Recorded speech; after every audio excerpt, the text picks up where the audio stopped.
was not available to join today can listen to the recording later.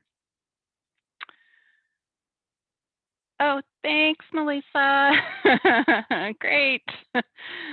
So we are being seen on the screen. Welcome, everybody. This is our first live training session for background check initiators for our new and improved background check process. So first, we are going to introduce ourselves, and then we'll go ahead and get started with our presentation. So my name is Jen Bartouche. I am a business analyst on the HR information management team.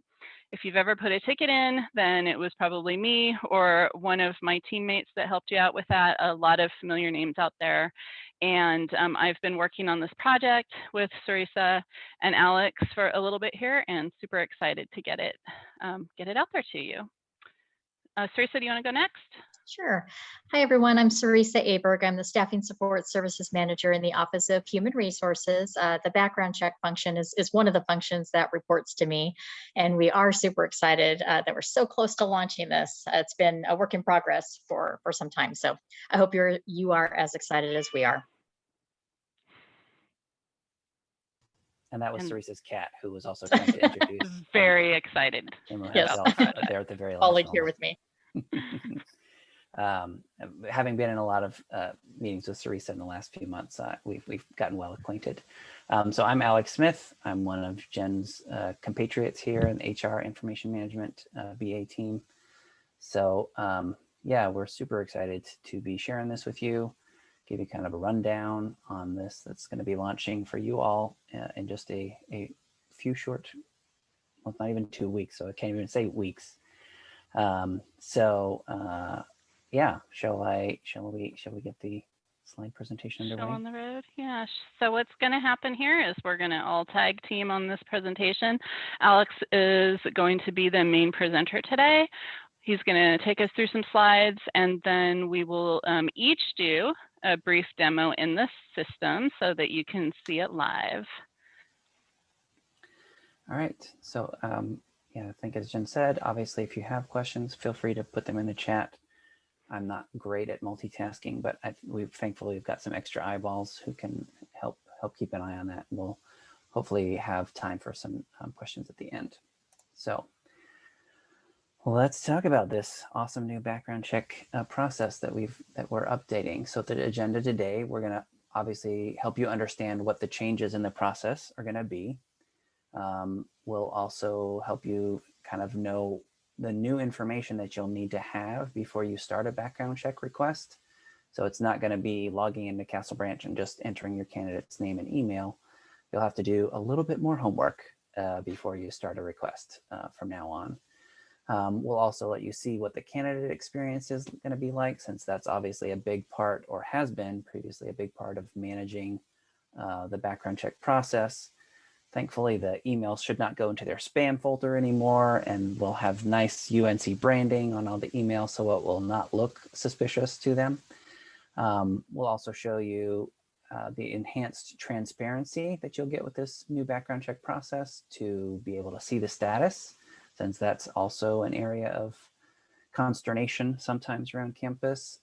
We're very happy that we're going to have a lot clearer idea of the turnaround time for each step, and be able to track metrics around like who is taking what amount of time to see. But the main thing is that you'll be able to know exactly where it is.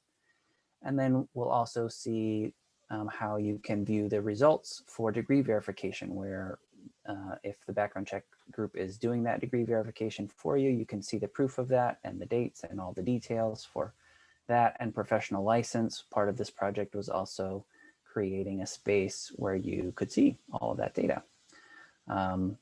We'll then finish off with talking about the online training in order to get your access to these new enhanced and awesome forms, and then leave time for Q&A at the end.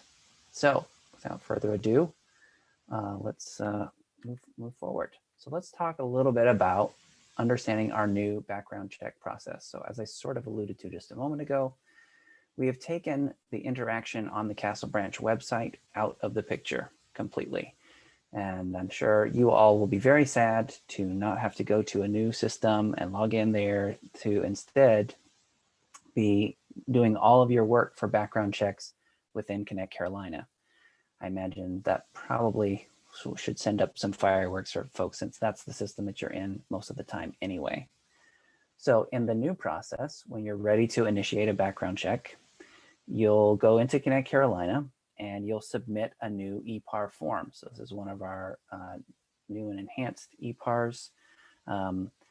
And the background check unit is really going to handle all of the approval steps of that EPAR. So the first step in the approval goes to the background check unit, and they're just going to look at the basic details and verify, yep, it looks like a background check is needed for this kind of person or this kind of position. But they'll also be able to look in the system to see, does this person already have an existing background check? So we'll be able to catch those on the front end and see if there's one that's already in the validity period there where you don't have to pay for a new check. Or maybe they had everything and we just need the DMV added, so they can order just the appropriate type of additional information in order to get your candidate approved. So once they've done that initial vetting to make sure that a background check is needed and there's not one already in progress that could cover for it, they'll send an invitation to the candidate. And they'll have some details to know if the person has a way to log into the Connect Carolina system. If they do, they have an active onion, then they'll just get some instructions to say, log in, click on this tile, fill out your information. If they don't have active access, then they'll get an invitation to create a guest ID. And they'll use existing guest ID functionality to create that guest ID. Then they can log into Connect Carolina, and just like people with an onion, they'll log in, they'll click on a background check tile on the self-service homepage, and then they'll enter all of the information that they would normally enter in Castle Branch. We'll be collecting that here securely in PeopleSoft in Connect Carolina. So once the candidate has entered in their information, they're in step 4, then it comes back to the background check unit. They're going to review that data, make sure it looks copacetic. And then based on the request that you filled out, they will assign the appropriate type of background check package and send it with a secure web service to Castle Branch, to our vendor. And we'll get an update. So you'll be able to see that whenever you're viewing your EPAR to see where it is along the way. You'll see a status update at that point. And then Castle Branch will do their magic work to do the background check request that we've asked for. And once it's actually finished, however many days or hours that takes, they will send back to us via secure web service that the background check is completed. And you'll again be able to see that status whenever it comes back from Castle Branch. Once that completed status has been reached, then it comes back to the background check a third time, their third pass, and they'll then do the things that they normally do in their vetting process to actually look at the results that were returned from the vendor and make any changes or updates that are needed. And they will complete the background check at that point, pending any results that need to be mitigated. And then you'll see that your background check EPAR is then completed, and the viewing of that EPAR takes the place of that summary page that they used to have to create and upload to Castle Branch. And then you went over to Castle Branch and you downloaded it and attached it to your higher EPAR. So the enhanced view of the EPAR that you create takes the place of the summary page. All of the relevant data that you need is going to be there, and we'll get a chance to see what that looks like today. Now, I will try to head off one question that I know is likely coming. We are looking to try to streamline the overall hire process so that you don't have to take a screenshot of that summary page and then attach it to your hires. Some of that stuff is still a little bit in progress, but all of the stuff is going to exist in one system. So our hope is in the near to not so near term future, we'll be able to enhance and streamline that process so you're not kind of creating duplicate work. But the good news is all of this data is now going to live in Connect Carolina. So very soon, we're going to hopefully make that process of being able to share or disseminate the summary page, which you normally have to do to different people, maybe it's the finance people or to the central office people, they will have access, the central office people will have access to view this summary page as well. So we'll cover a little bit more of that, and there may be some more specific questions a little bit later. So the last step in our new process is that then the department would be able to view that summary page, the degree or professional license verifications, and then proceed with your hire or your affiliate action, whatever the appropriate step would be. So we feel like this is a pretty clear and good win for campus. We hope that you all will be as excited about it as we are in bringing it to you.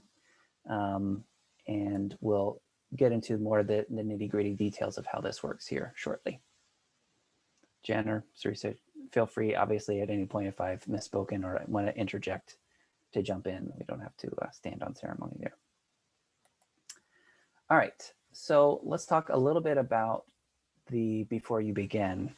So the other details that you're going to need to fill out a background check, besides the candidate's name and email, so we'll still need that. PID is a new field that is going to be on the EPAR request form. And it's really important if the person has the PID, so that may be a student that was here 10 years ago and now they're applying for a job, or it might be an obvious case where I'm working in my position and I'm getting a promotion, so I need to have a background check. So I obviously would have a PID. This is a really important piece, and I want to stress this, that this is a little bit of a change for you all on campus, is that we're asking you to do a little bit of homework or research and see if the candidate does have a PID. That will make all of our lives easier, mostly in that we will not create duplicate PIDs for somebody who might exist, and you all probably know the pain of trying to untie that knot. So obviously, in some obvious cases, if we're rehiring someone who was here before, or a promotion or a job change, that person is going to have a PID, and you should be able to find that. If you can see on their resume that they were a UNC student or have UNC work history, it's very likely that they have a PID. And there's an address that's here at the bottom that you can send candidates to where they can look up and try to find their PID if they don't know it or if they don't remember it. I just want to, again, paint a little yellow highlighter on this. This is a change. This is a little bit of something extra that we're asking you to do, but the legwork that we do beforehand, if they have a PID, will save us time and energy on the flip side. And in overall, the process is going to be so much better. You're not going to mind doing this little bit of homework for us. All right. The other things that you'll also need before you start a new request, you'll obviously want to have the other background check information. So the kinds of details, are they going to be driving a state vehicle? All the things that you normally fill out on the Castle Branch site, whether they have access to sensitive populations. You'll want to have your chart field information. We are collecting that as part of the initial request, and we'll talk a little bit more about that in a second. But you do want to know what your chart field information is that the background check is going to be charged to. We're collecting that up front. And it is important to realize that the EPAR, as it's currently designed, is not like a lot of the other forms where you can save it and come back to it. It's a pretty simple and pretty straightforward form, but you will have to complete it in its entirety and submit it. You will not be able to save it and come back to finish later. So I just wanted to let you know that before, and that's also why we're asking you to do some of that homework beforehand, to do your PID research and to make sure you know these other details before you start. So how do you actually get to this new wonderful Shangri-La of a background check EPAR? So from the HR Work Center, so navigating from your home page, you click on the Work Center tile. And then from the HR Work Center, previously background check, or the link to Castle Branch, I think was somewhere embedded on here, but now background check, we've realized, is really kind of exists on its own. There's a couple of related items where you can either add a background check EPAR to view one that's already in progress or view those results. So we're going to see all three of those links in a moment. We've kind of broken them out since there are background checks that are not necessarily part of the hiring process. So affiliates or volunteers that might need a background check is not really technically hiring. So that's why we broke it out of there and gave it its own spiffy new folder. So we'll see what those links kind of look like here in a moment. A couple of other things, changes to be aware of. Stamp number was the old parlance. That was the unique identifier that the background check unit used to identify a specific check. And we're replacing that with the form ID. So that's going to be the EPAR form ID, which is available in the upper right of every page of the EPAR. So you'll easily be able to find that. So the form ID is kind of replacing stamp number as the unique identifier for a particular background check at a specific moment in time for a particular person. On the form, just like every other online form, it seems, required fields will be marked with an asterisk. That's most of the form's fields that will be on there, and anything that doesn't apply to your particular situation, you can just put NA into the field, except for PID. If you don't know the PID, or you're not sure, you're not able to find it, or the person doesn't have a PID, then you would want to leave that field blank, because we have intelligence built into the form, and we'll talk about that maybe in a minute. So something else to be aware of, that the fields that you choose, the values that you choose on the EPAR form, will then predicate what questions you have to answer. So for example, if you say, I'm hiring a new student, on the EPAR, it was going to ask you some specific questions about a student. Is this person an RA? Are they going to have a certain access?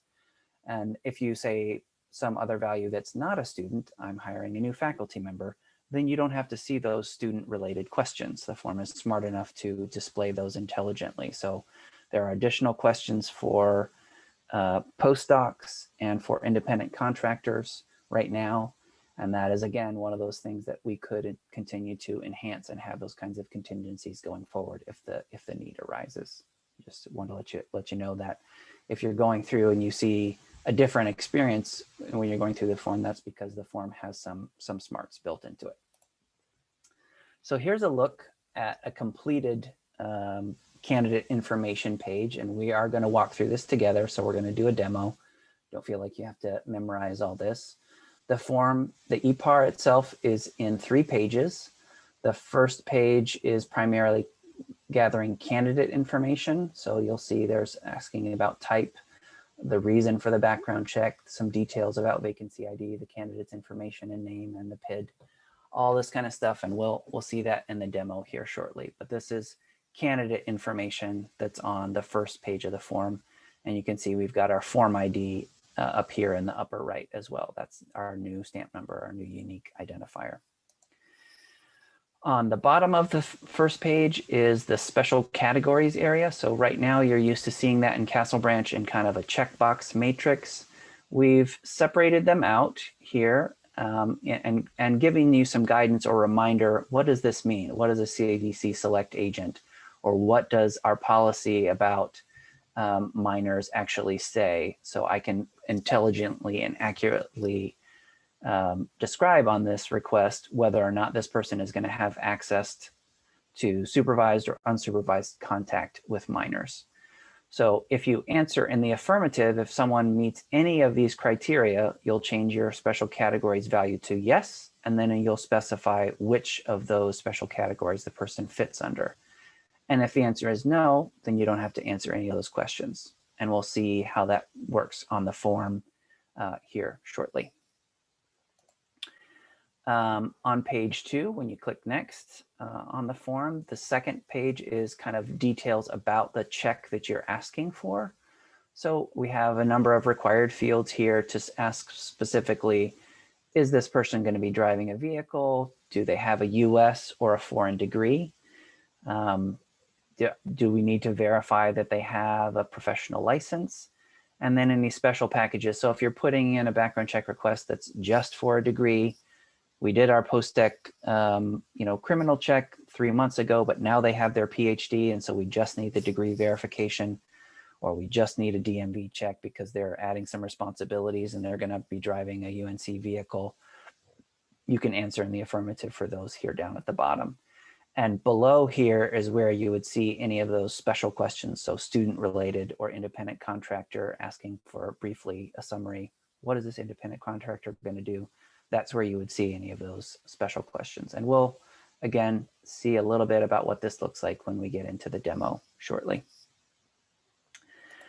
And then the third page, once you've answered those other required fields about the type of check, it's, I guess, important to note too that the background check unit is looking to those, to the answers that you provide here on the second page to determine what kind of check would be required.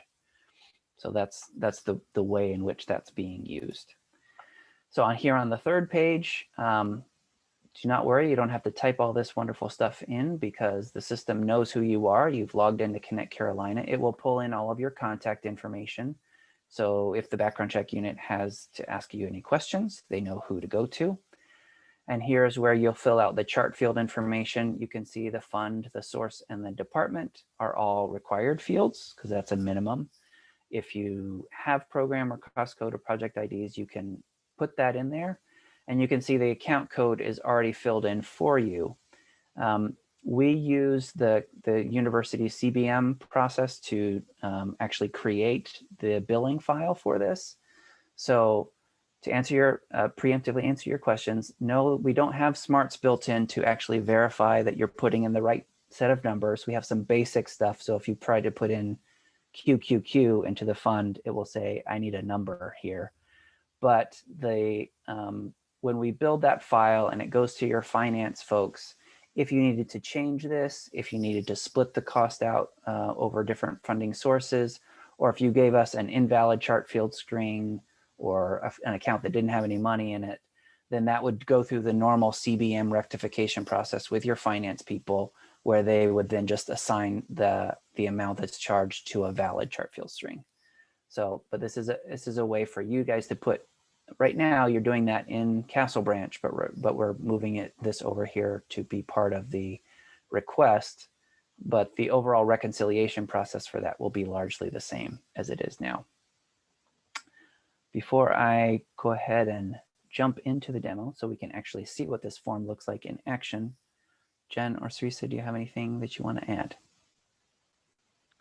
I don't really have anything to add. I would like to say that I was happily typing questions to the answers in the chat and didn't realize that the answers were only going to the three of us and not to everybody. So trying to catch back up and get all of those answered. Thank you for your patience. Awesome. Okay. Well, then I'm going to hopefully switch screens. And so I hope I was sharing my screen. You guys are now looking at my support environment. Okay, great. So I'm logged into our support environment, which is kind of a mirror of our production environment. And in case you're wondering, TL Dunn is not my onion. We've chosen an HR rep and I'm impersonating her, Terry Dunn, so that the demo that I'm showing you is what you guys will see whenever you're logging into the system. So if this was an interactive notion and I could test you on your knowledge, I could ask you for your navigation, but since it's just a webinar, I'll give you the answers. So we're going to navigate to the HR Work Center and the page will load. And once you all have completed your CBM, you'll have access to this new background check folder. And when I expand that, you see I've got these three links that we showed before: to add a new background check EPAR, to view existing background check EPARs in progress, or to view the results. So let's go ahead and add a new background check EPAR. And we're going to walk through the form and the screenshots that I just showed you someday when the form loads.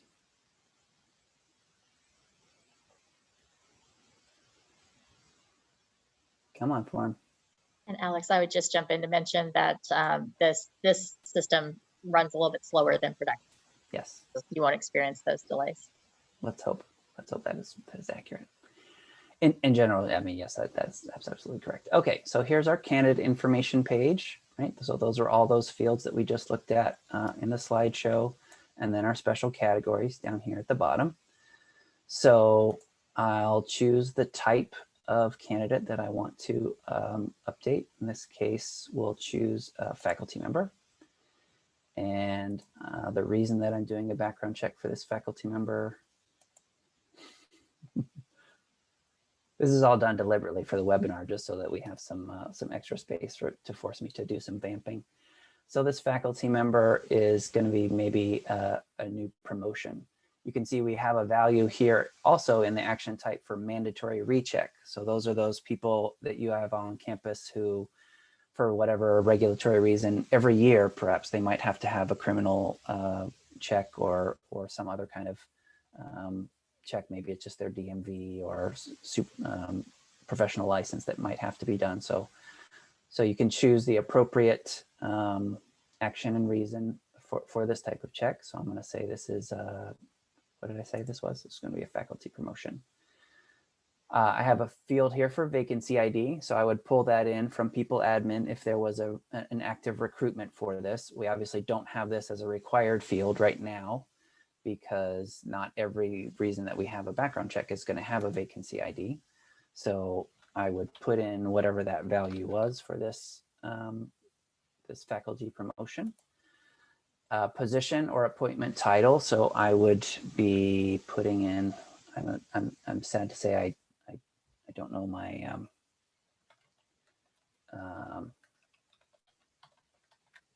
know all my job codes. So I'm going to make up something that probably you all will be laughing at me and saying that's not an appropriate faculty appointment title. But you'd be putting in, the job code or affiliate code that would be matching up with that. Position number, just like vacancy ID, is fill that in if it's relevant, right? So if it's someone in an SHRA or EHR non-faculty position, we'd put in that position number. For faculty, I wouldn't have a value there right now. We do, in case you don't know, have an effort afoot to get faculty and position numbers too, but that's going to be coming later in the fall. For a department number, I can just enter in the value here if I know it. If I'm not sure or I don't remember, again, this is the department number for the candidate, not the one you're in. If I'm not sure and I need to look it up, I can open up the dialog by clicking the little magnifying glass. And I could say, okay, well, I know it starts with 318. Which one was it? Oh yeah, chemistry, 318-300. Or if I'm not sure, I can even show operators and say, well, I don't remember what the number is, but it has chemistry in the title. Oh, it's actually chemistry course, right? So you can, if you don't, for some reason, don't know or remember the value for the department, you should be able to look that up. Estimated appointment date is, when is this person going to start? When is this promotion valid? Since this is a faculty promotion, I think we can probably guess that would be part of the new fiscal year. The form will not accept dates in the past. So there is smarts there that says you can't be starting a background check for someone who started already. So it's going to look for this date to be in the future somehow. I would put in my candidate's name. Oh, that's probably gonna. John Q. Professor. Any suffix information, I would put in his email address. And I'm going to put in a temporary email address that we've been using for our testing, just so that it will still go. There's, again, some basic checking in here to make sure that you're putting in a valid email address format, but you want to obviously put in whatever email you want that notification to go to, because this is the email address that the invite or the instructions are going to be sent to.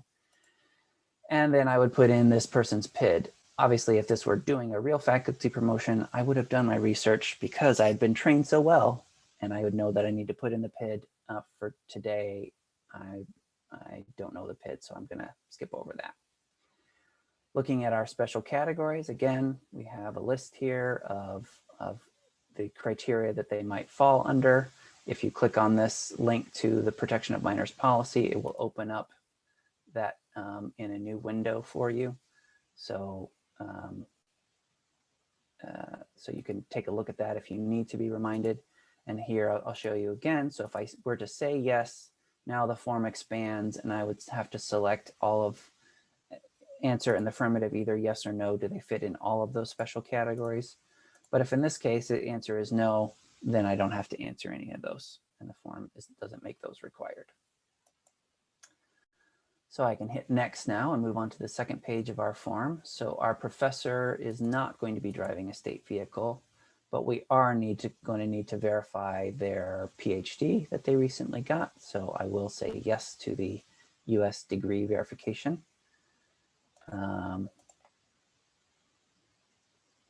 I can confirm in the production environment, it does not pause for 7 seconds for station identification after every field. That is really only in our support environment here. If this person has a foreign degree, which you would probably know from their resume, and you need to verify their foreign PhD, you can see in red, here is a reminder that that is on the department. They're responsible for completing foreign degree verification. And this helpful link to the policy related to foreign degree verification also then has at the bottom of it all of those wonderful services that can provide that verification for you. So here it is right at your fingertips. So you don't have to go trying to find that again. And you have the allotted amount of time to actually do that verification and send it to the background check unit. So within 90 days of hire. And then the background check unit would upload that, and you'll be able to see that on our fancy pantsy new background check results page. So in this case, I'll say no, they don't have a foreign degree. I don't need to ask for a professional license for this professor, and I'm not selecting a DMV only or a degree only verification. Since this is a promotion, we need to do the criminal background check as well. Just for the sake of demonstration of the form, I'm going to go back and let you see if I were doing an independent contractor instead, and I move forward with the form, it retains all the things that I put in there before, but you can see here's our new special question just for independent contractors. Please give us a brief description of the type of work that this person is going to be doing. So you can see we've tried to make your lives easier to only ask you questions that are relevant to the type of background check that you're actually doing. So now I've got all my questions answered here on this page, and I can hit next, and I would fill out my funding information, which I also don't know even the appropriate number. I know it's like either 4 or 5 digits. As you can tell, I am a finance guru. If I were to do something like this, it's not going to stop the form, but whenever it goes to billing, it's gonna work on fixing that. And it pulled in my fake information here of Terry Dunn. And the comment section here, again, just like all of the EPAR forms, we have a space here for you to fill in the details, anything relevant for the background check unit that they might need to know about this. Adding comments is always helpful, especially since we're in a new process. That's going to make if this is any kind of a special case or special thing that you need to go with that, other than please do this as soon as possible, which we know would be on every request. Any additional comments? Have a nice day, background check unit. And when I hit submit on here, as you may recall from our slides a few minutes ago, you can see that this has now been submitted. It's gone on, and you can see here's an action log that shows when the form was started. And as the form moves along its merry way and hits the background check office, and Sarisa and Carissa and their group are processing them, sending the candidate their information, we'll have additional lines of detail here that we'll see, okay, yeah, Sarisa's team turned it around in 45 minutes, and then it sat with the candidate for 4 days waiting for them to input their data. We'll be able to know and track all of that because we'll be able to see that level of detail on the form. I'm having to stop myself from saying, does anybody have any questions? Since I know that you can't interject and add any questions. Anyone else on my team have anything they want to throw in before we go back to our slides?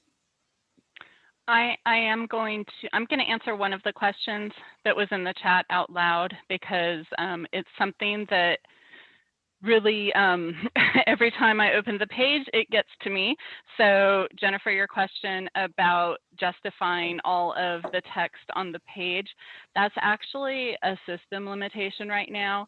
It is at the very top of my list to figure out how to get all of that text aligned. So at this point, it looks the way that it looks, but one of my goals is to get that fixed. So if anybody else had noticed that, then we're working on it. Yeah, there is in progress an upgrade to the software that builds these forms for us. That's going to add some additional enhancements and make Jen and I's life even easier for being able to contribute, configure, or make updates to these ePARs. So, all right, let's jump back to our slides. And so you've kind of now we've walked through creating a new background check in Connect Carolina. You know your homework that you need to do, and you'll know that you'll be able to see them in progress and be able to see the updates. Let's talk a little bit about the candidate experience now.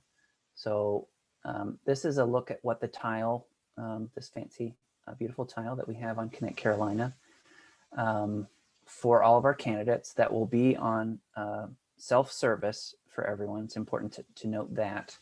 So whether they get an onion instructions because they have an active onion, or whether they go through and create a guest ID, they'll be landing into Connect Carolina, going to self-service, and then there will be a background check tile for them to click on and fill out this form. And that's all of the same kinds of fields and information that they would normally fill out on Castle Branch. We're just going to collect it instead and send the relevant data over to the vendor once we've got it. So there's a whole lot more. This does also include the disclosures and authorizations, but without belaboring that point too much, I think Jen is gonna jump in and show us what that looks like from the candidate side. In person. All right, so let me share my screen. I will take over chat duty. You'll take over chat duty. Thank you.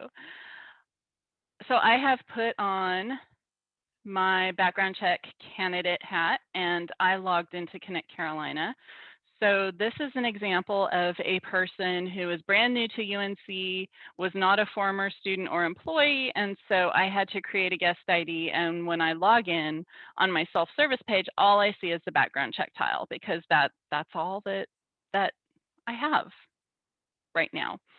If I were a former employee, so to Joyce's question, even though as a former employee I have created a guest ID, that's still all connected by my PID. And so if as a former employee, if I log in with my guest ID, in addition to background check tile, I would see the other tiles such as my pay and taxes or personal information, all that other good employee self-service functionality. And also just a quick note that the background check tile is not there forever. It is only there while we need the candidate to give us the information. So this will go away dynamically once they've completed the process. So as a candidate, I will click my tile. And this takes me to the page that we created to replace the Castle Branch functionality where the candidate has to create an account there, log in, and enter their information. So one of the things that we've tried to do is make the process as easy as possible for folks. So since this is connected to their PID, it is pulling in the data that we already have on them in Connect Carolina. So this is pulling in the biodemo data up at the top, the personal information. And you'll notice that some of these fields are read-only, like name, gender, date of birth. Those are fields that we, just as general users, employees, students, are not allowed to just go into Connect Carolina and change. We have existing processes where people provide us proof of data change, and then the data is changed. But these other fields like contact phone number, email address, and home address information, if this information is no longer up to date, then they can just correct it right here for us while they're submitting this form. And then at the end of the process, this data will all be updated back into Connect Carolina so that we have current contact information on them. So I'm going to scroll down. I'm going to leave all of my info there because it is correct. And we have each section in here, just like in Castle Branch, where we can ask them for additional information. So trying to figure who I was, James Taylorson. So one of my aliases, I maybe used Jim Taylor, Yaler. Of course, I'm going to do typos since everybody's looking. And then I have the opportunity to click the plus button to add other options, maiden names, other names that they were known by, nicknames, etc. And they can click the minus to make it go away if they don't need to add another one. There's an option here to tell us, I don't have any other names. And what that does is lets us know that, yes, they actually saw that there were fields here to add new names, but they're telling us positively, I didn't fill that out, not because I forgot, but because I don't have any. So then also previous addresses. So we will add a different address. Here, he lived in Raleigh. I don't know the zip codes there, so I'm going to make one up. Again, they can add multiple rows because we do request that they give us all of their previous addresses since they were 18. Is that right, Sarisa? Back to age 18. So we will add all of our addresses here.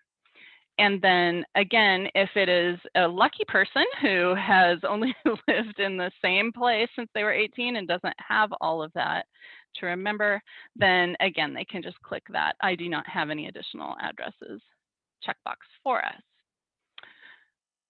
The next section is where they disclose their adult criminal history to us. And what I've been doing in the past is saying that I don't have any, but I think it's a better representation of the process if I say yes, just so that you can see that this section will open up. And again, there's a grid here, just like in Castle Branch, where they will provide us any information that they have. And so I can put in here, you know, that I was driving really fast because my dad always said I had a lead foot. So this, and then we have a field here where they can give us additional information regarding the conviction if they just have details that they would like to give up front for the background check unit to take into consideration. So I'm sure they get that all the time, right, Sarisa? And then again, driver's license. So for folks, again, who are going to be checking their DMV, we will ask them to enter their driver's license and the state. And I'm going through this rather quickly. I'm sorry. I just want to make sure that we get through everything. And education history is our next section. And the first question here is regarding high school diploma or GED, excuse me. So I'll say yes. And then we have two separate sections for degree information. So one section is for US degrees and one section is for foreign degrees. This mimics what we have currently in Connect Carolina. So for the US degrees, there are drop-down or prompt tables where they can look up their different degree codes, schools, major code, etc., and give us the name that they used when they earned that degree if it was different than what their current legal name is. The foreign degree section is similar. The only difference is that we don't have a prompt table with every college or university on the globe because we just don't have that resource. So the foreign degree section is for them to just enter manually all of their information about that degree. And a very similar section here for their professional license. If they have multiple professional licenses again, and multiple degrees as above, they can use the plus minus button to add multiple entries. Down at the bottom of the page, this is a piece that we're a little bit excited about. So this was this team's first foray into an electronic signature. And so we are asking our candidates to review the disclosure and authorization information here and then electronically sign their submission. So this is similar to what they do in Castle Branch, but for us in Connect Carolina, it's pretty new, and we learn lots of new things implementing this. So there are a couple of links here where they can actually download those documents that, gosh, I think when I first got hired, I actually signed this paper, this piece of paper. Probably some of you did as well. And then another link down here for the acknowledgement or the authorization piece. So they can read these documents, they can print them out, and they can save a copy of them to their local computer. And once they do that, we're asking them to acknowledge that they did have the opportunity to receive the documents, review them, and they're going to type their signature in here along with their email address. And gosh, my browser so nicely saved one for me, so I'm just gonna choose it. And then we're asking them to do it twice because they are two separate documents. So the disclosure is one document and the authorization is a very different document. So we are asking them to sign for both pieces. In the middle here are some check boxes. So there are some very state-specific laws for Minnesota, Oklahoma, and California for folks that are getting a background check where they can request copies. And so if they meet any of these criteria, they can check those boxes. My person does not, so we will leave them blank. And then we've also given them the opportunity for those folks that aren't completely comfortable yet with the whole electronic signature thing. They have the option to opt out of the electronic signature. And in that case, we're asking them to check a box telling us that they would like to opt out. And then we're asking them to download and sign those forms and then send them to the background check office. And so background check office will process those manually and add them to the record. Once this is completed, and I think I completed all of my, hopefully I completed all of my required fields. We'll see what happens. So then when they are finished, there are some instructions at the bottom telling them to click the submit button. Once they've clicked the submit button, then they can't make any changes to it. So if I click submit, you will now see that this page is read only. So all of those fields that were open are now set to read only. And a print button popped up. So I can click this print button and it will create a printer-friendly version of the entire page that I filled out with all of the information that I entered.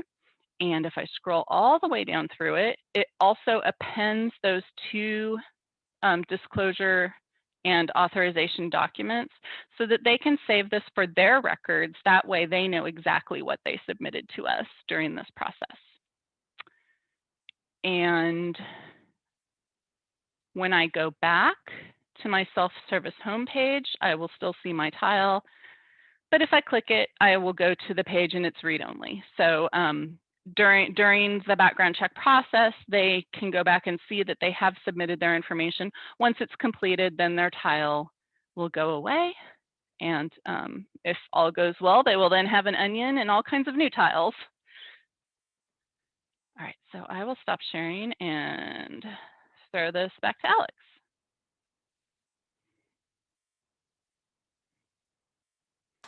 Nice catch.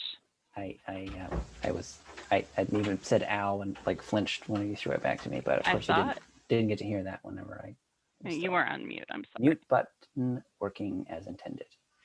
All right, so I'm going to go back to share mode because I feel like sharing with you all.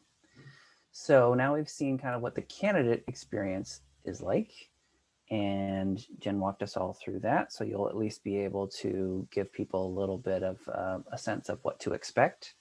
And the instructions that we have, the emails that they'll get are pretty self-explanatory, pretty good, but we do obviously want to continue to collect your feedback. If there are ways that we can improve this in the future, that's really helpful for us to know. We're doing all we can to vet this and make it as smooth as possible. But I just want to let you know that like we want to continue to collect that feedback if we can. Look like Teresa, you had something you wanted to say? No. Oh, no, sorry. I saw a question come in, so I'll go ahead and answer it. Okay. It's yeah. Okay, great. All right, so after the candidate has filled that information out, what we have in this screenshot now is checking on the status of your background check EPAR. So when we go back to our navigation, and we can go there in a moment and go back to view an EPAR, you'll see a familiar cast of characters like with our other search EPARs, some other specific fields that have been added that are related to background check. So the form number, if you remembered that, or if you wanted to search by vacancy ID or position type. You know, at the beginning, there's not going to be a whole lot of results here, but I should also take this moment to mention that department security will be ruling what you can see in the view and EPAR process. If you guys have used some of the current forms and you started them, one of the things you'll know is that those forms kind of follow you if you move to a different job or a different department. And if you are new into a department and you were trying to look at some historical information, you may not have access to that. But the way we've set up the background check EPAR to both be able to view for you all is if your department security says, yes, you have access to this department, you'll be able to see those historical documents. And then when you move to a new department, you won't be able to see the old ones. You'll only be see the ones that you have access to. So that's just something to be aware of. It's kind of an enhancement that we've also made. So you can enter items in the search field to narrow down your criteria. You can see in highlighted here at the bottom, we have, maybe this was the form that we were interested in. And you can see we've added a couple of additional items here. The approval level, that shows which step in the process the background check currently is in. So the one here at the bottom, Jane Trainell, excuse me, is at level 2. So that means, and the fact that it's in a pending status tells us something as well. That means that Jen has entered her background check information and it's pending. Pending means that it's pending the background check unit to execute step number 2. So the background check unit is taking a look at that data and they're about to send it over to Castle Branch. And if you see something at step 3, Mark A-Train just above it is at step 3. So that's been sent to Castle Branch, but it is on hold. And it's on hold because there's nothing for us or the UNC side, the candidate side to do. This is because that background check is still waiting on Castle Branch to complete. So you'll be able to see this level of detail, whereas the item here at the top, Alex Trainio, what a great first name, his EPAR is already executed and it's at level 3. So that means it was sent to Castle Branch. Castle Branch completed it, and the background check has now already verified the status of Alex Trainio's background check. And you can click on any of the items in that row, just like you can on the EPAR searches, to then open up the view, and you'll see our awesome new summary page. Alex, I'm going to interrupt you for 1 second. Sure. Because as you were going through that, I was thinking, wow, if this is the first time I was hearing that, I would be really confused and afraid that I wasn't going to remember all of that information that you just gave me about where this EPAR is and who it's with. And so I wanted to let everybody know that you will receive resources that will help you decipher this information. And this morning I created sort of a little grid so as an easy reference, and I did get some good feedback on it from one of our folks. So we will make this easier for you. Please do not feel like you need to remember all of this from today's session. Yes. Thank you. Thank you for that reminder. We've been so buried in the weeds with all this that all of that comes as second nature since we've been working on this project for months. But yes, thank you, Jen. So yeah, eventually you'll all know it as well. You'll all know it, 4 or 5 months from now, you'll have it all memorized as well. All right. So this is probably would have been more helpful for me to advance to this slide before I ran down that whole that whole list. So this slide kind of gives you a little reminder of what these different approval levels mean, right? We talked about you'll be submitting a brand new EPAR. Level 1, if you see that next to your EPAR, means that it's been submitted to the background check and they're doing that initial review. So they're looking at it to make sure that it's a valid request, that a background check needs to be done at all. And they're also going to do the research with our background check vendor to make sure there's not an existing check for this person already. Anything at level 2 indicates that the background check unit has now given it its blessing and they've sent that email invitation to the candidate, whether that's with their onion credentials or to create a guest ID. And so if it's at level 2 and on hold, means we're waiting for the candidate. We're on hold because the candidate needs to enter their information.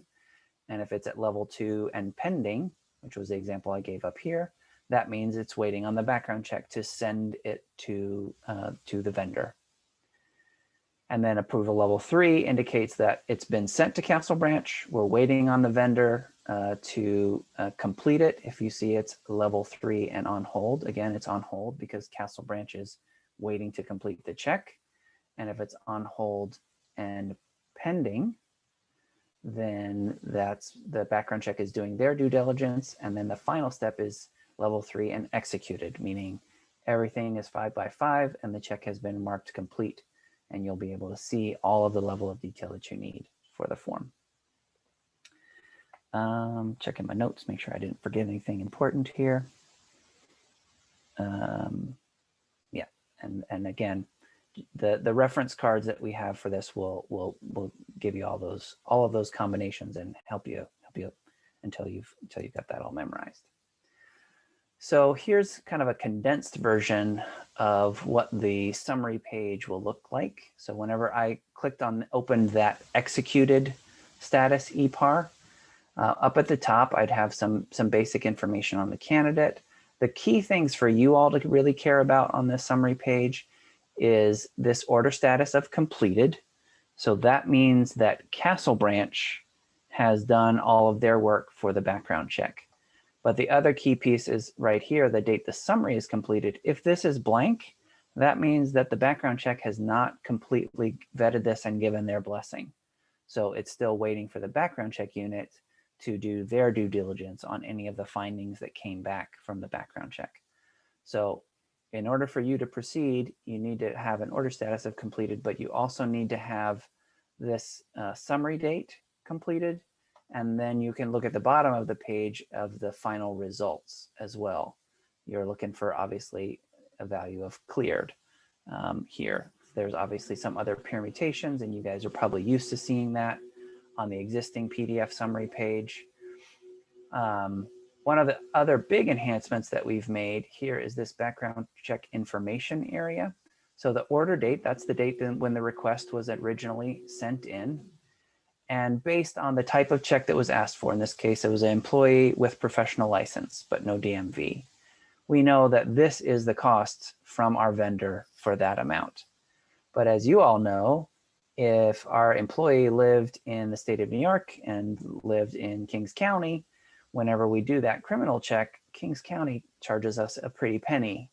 And so that's an additional cost that we weren't necessarily expecting, but we don't know until the check is actually completed. So in the mode of trying to enhance transparency and let you all know what to expect when you get the bill, is the background check then can add this number of New York name checks. So if they lived in Kings County and Manhattan, they would have 2 different name checks in here, and it would add the total, and the system would do the math and tell you, okay, this is now the amount that we're expecting to see on the actual invoice from the vendor. So you can give your finance people a heads up saying, hey, just so you know, this person lived in all 5 of the New York boroughs, and so their check is going to cost us a small fortune. You'll also see the level of detail here about specifically about whether criminal convictions or DMV related stuff was cleared or not cleared. So all the same information that you normally saw on that PDF that the background check group uploaded for you is now going to be here on the view of the EPAR itself.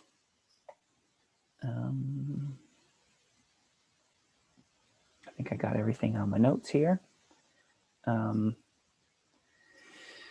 So we will move along our merry way. The last item, so we've talked a little bit about adding a new EPAR, viewing a new EPAR, what the view results would mean, and then what the summary page is going to look like. The last link that's part of your new background check process is the degree and license information that's displayed. And that's the link that says background check results. So the background check unit will have access to those pages to edit them, to enter the degree information that was entered by the candidate. And when those degrees are verified by the background check unit, or if it were a foreign degree, we would have data typed in here. And then when you guys have done your work and sent them the agency's report, they can mark that foreign degree as verified as well. And then they upload the actual physical PDF documentation that is the proof of that. So you all have access to view all of this information for the degree information, and you can have view access to look at the actual PDF that is meant to support that that related degree verification as well. So the nice thing is that you'll be able to see this for any candidate. It's going to live. You'll be searching for people here based on PID. And because our new awesome background check process, if they're new to the system, when they're creating their guest ID, it's going to create a PID for them. And so you will know that value. That's one of the other nice things, especially with the background check unit, is they are out of the business of manually typing in brand new people into the system.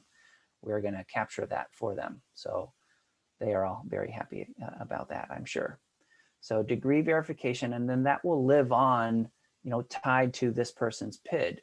So the next time when Alex Tranio has a promotion and we know we would normally have to verify that he does have a bachelor's degree, well, that information will already exist within Connect Carolina, and the background check unit can look and search by his PID and say, oh, well, this was already verified in 2021 whenever we went live with this.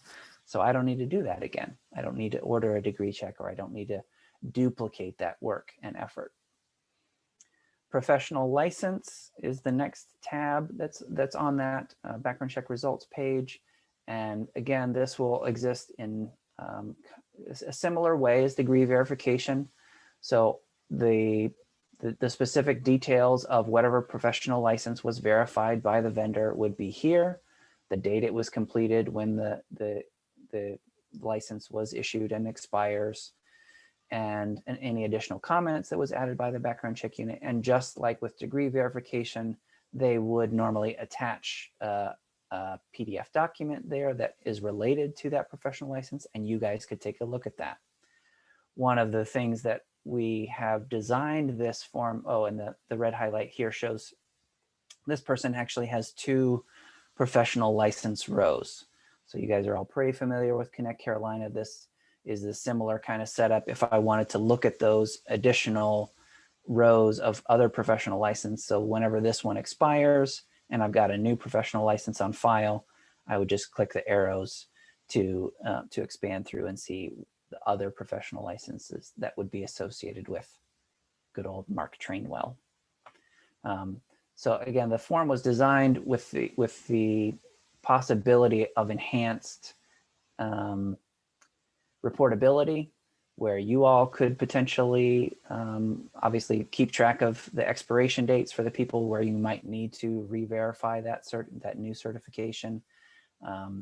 We don't currently have, well, I shouldn't speak to that. I don't know. I don't believe that there is reporting already built in right now.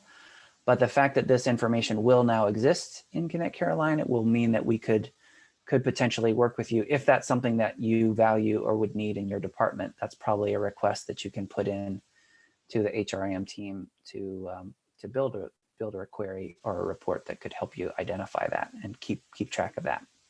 So again, the idea is that we'll be able to keep track of all of this wonderful information in Connect Carolina. All right, so our last couple of slides are a little bit looking at next steps for you all, since we're at until 3:15, is that correct? So we're doing good on time.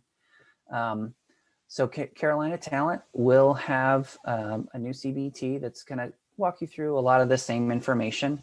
And we are gonna have, obviously May 10th is our go live. So for all of campus that will be available, but you will need to complete the Connect Carolina training, and within 24 to 48 hours after completing that, then you will be granted access, and then in the HR Work Center, you'll have that new background check folder, so you can start using this new awesome process. So anything that you have already in progress with Castle Branch would continue. So we are going to have a little bit of parallel time, but we do encourage you, obviously, to complete that training and get access to the new system, since it's probably going to be better for you and for us.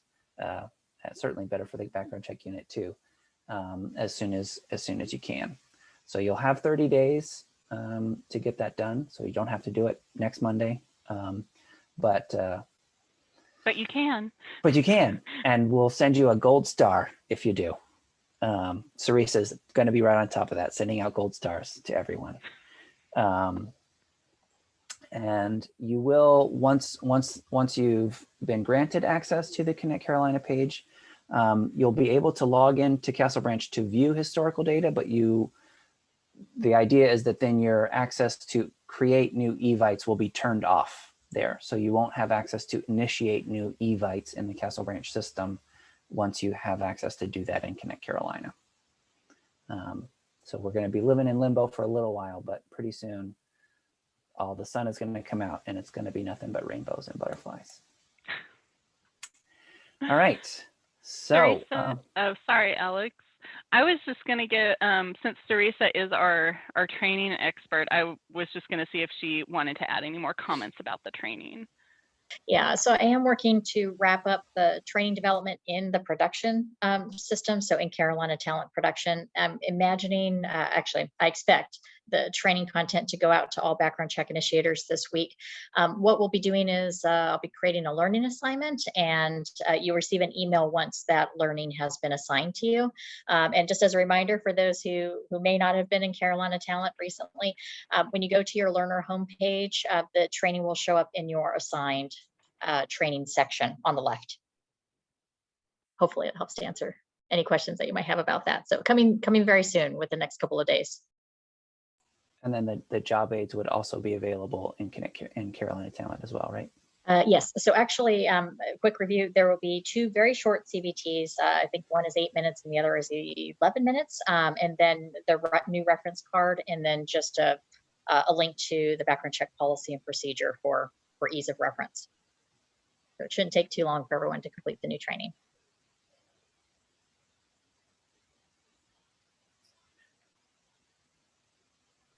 Are there any other questions that we can help to answer?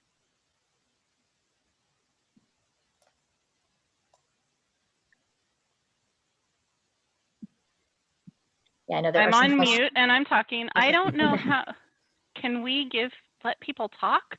Is everybody on mute? I don't know.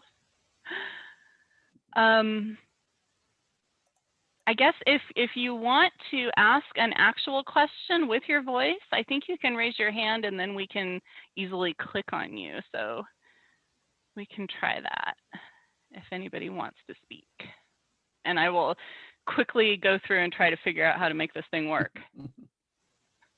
Oh my goodness. But yeah, I mean, thank you obviously for those of you who have been asking questions in chat. We've been trying to keep up with all of them. So we do obviously have a little bit of time between now and go live too. If you review some of the training and then other questions come up, obviously we're here to make this successful for you as well. I hope you all are excited about this. This really feels like a pretty strong win for everybody, and we're pretty thrilled to be making this new process a lot more better. All right, y'all, I can't figure out the unmuting, so I apologize. But please, if you have feedback, feel free to email us. You know, backgroundcheckunit@unc.edu. We'll get to Sarisa and her team. You know, Alex and I think you all know how to find us. If not, Jen Bartouche, Alex Smith, we're out there in the Outlook world. So thank you so much. What is the link to this recording? I don't know, because I have to turn it off and then it will save a file, but then we will post it. So once that is all done, Stephen there's this whole process to save the file. And I believe we're actually going to post it on the web for everyone. Yeah, I believe Change Management will be posting it, and they'll send out an email shortly with that link. Okay, thank you, everyone. Thanks, Melissa. Thanks, Debbie. Thanks, Joyce, for all your feedback. All right, everybody have a great afternoon. Be well.